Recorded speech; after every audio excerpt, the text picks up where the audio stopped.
ప్రపంచంలోని అన్నిటికన్నా అధిక తేజస్సు కలవాడు ఈ సూర్యుడు. అందరికన్నా అధిక ఉజ్వలుడు, అందరికన్నా అధిక శక్తిశాలి. కానీ మీరు ఎప్పుడైనా సూర్యోదయాన్ని చూసారా?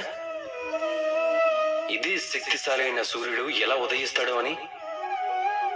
ఎరుపు వస్త్రం ధరించినట్టుగా సౌమ్యంగా, శాంతంగా ఉదయిస్తాడు.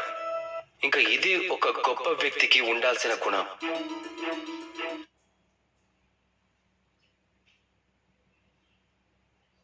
జీవితంలో ఉన్నత స్థాయికి చేరుకున్నా కూడా అహంకారాన్ని చూపించడం, సౌమ్యంగా ఉండటానికి ప్రయత్నిస్తాడు.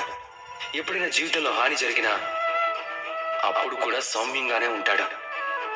ఒకవేళ మీరు కూడా సూర్యుడిలాగా మీకు గౌరవం దక్కాలని అనుకుంటే మీరు సూర్యుడిగా మారండి. ఎప్పుడైతే జీవితంలో సంతోషం వస్తుందో, ఆనందం కలుగుతుందో అప్పుడు సరిహద్దులను దాటద్దు. ఎప్పుడు జీవితంలో బాధ కలుగుతుందో, దుఃఖం వస్తుందో ధ్వంసం వైపు అస్సలు వెళ్ళకండి. సౌమ్యంగా ఉండండి, శాంతంగా ఉండండి, సూర్యునిలాగే ప్రకాశిస్తూ ఉండండి.